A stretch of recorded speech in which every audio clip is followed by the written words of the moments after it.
Is far from over. The Reserve Bank, the PIC, organizations, stokvels, individuals and municipalities have all lodged claims with the bank's liquidator. VBS is known for the over 2 billion rand that was looted. You'll remember in a report that came out last year revealing just the extent of the rot there. The bank was placed under curatorship in late 2018. I'm joined now by the curator, Anoosh Rooplal. He's from SNG Grant Thornton.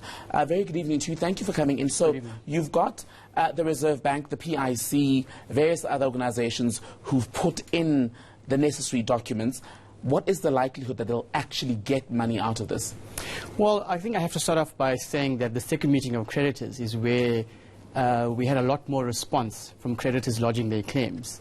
So that now has defined the legitimate or proven creditors to an extent. And in my report, when I issued the notice of the liquidation, the meeting of second meeting of creditors, I had set out the assets that potentially can be recoverable from the bank, and that's in tune or north of 400 million at this point. So that's what you have to work with in terms of selling off assets and all of that? Correct. So it's a combination of assets that can be realized via sale or collection, as well as the ongoing civil proceedings.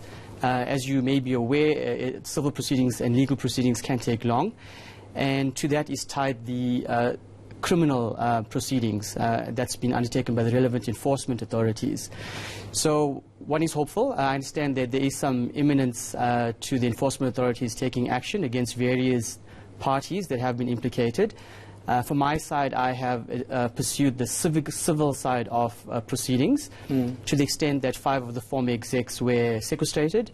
In addition, 15 odd companies are now put into liquidation, and a further few in the process of being heard. We'll talk about the legal process in a moment. I want to go back to the sale that will need to happen of the assets and other aspects of the VBS business.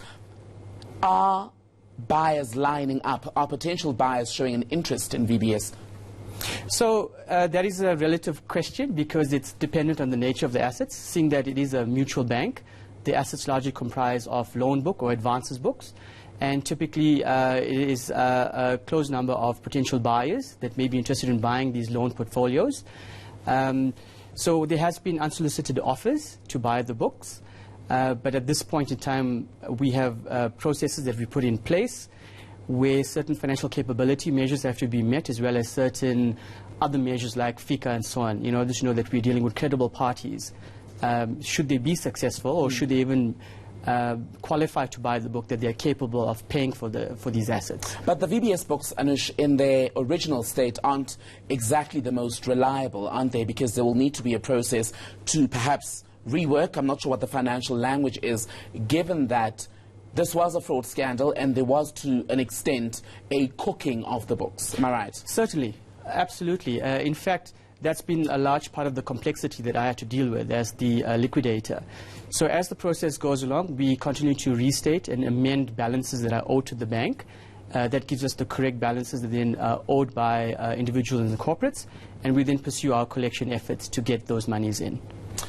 I want to talk about the 14 municipalities who are waiting to get back some of the money that was put into VBS. What is the process in deciding who gets what? Because like you're saying, you're working with about 400 million rand of assets to sell off. Correct. So in terms of the Insolvency Act, it sets out the procedures that one needs to follow.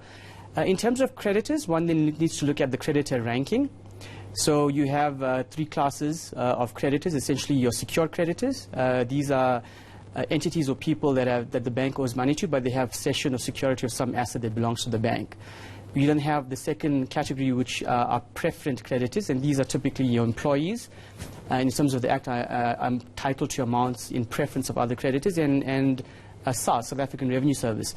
And thereafter, all other creditors rank concurrently, or as the legal term is used, pari passu. So whatever collection does happen, in order of paying out the secured creditors, the preference, the remaining body of creditors then would share concurrently in the collections that are pursued in the bank.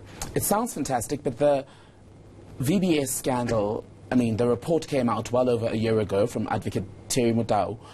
A lot of people, I remember just watching the scenes here in eNCA of those pensioners who'd put in money queuing to get the little that they could, and yes, some sort of agreement was eventually reached. But dealing with these now larger depositors, if we can call them that, it's going to be quite a long process until they all get these payouts.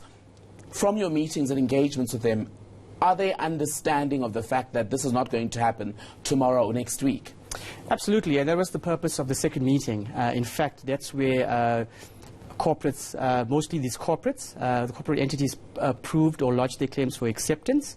Once that procedure was done, they then voted on my resolutions. And very simply, that means that resolutions means certain aspect or powers that allows me to continue with my ongoing administration or liquidation process of the bank. So that was a positive that came out of the process. These were you voted on unanimously, and what that does, it aligns the interest of creditors and myself as a liquidator in terms of understanding and giving me the powers to then manage the bank, the liquidation of the bank, and everyone's aligned in terms of how the ongoing administration of the state is going to happen. So that is where the alignment happens. That is why it was a very positive step in the liquidation process. So they're fully conversant. For those of us who aren't fully conversant in the language of liquidation and all the other finance speak, how soon can people expect to get their money? So that is the question, and it can take anything between another year to 5 years. The intention from my side is to 5 years is a long time. Absolutely. It's all dependent on the ongoing civil and potentially criminal proceedings that's going to come on board now, that's going to aid the collection of further assets and monies. So the idea is not to drag on the liquidation. The intention is to realize assets as quickly as possible for the benefit of all creditors. So that is the underlying objective, and we are aiming to run a very effective and efficient process. Anoosh Rooplal from SNG Grant Thornton, thank you so much for your time. Thank you for having me. Anoosh,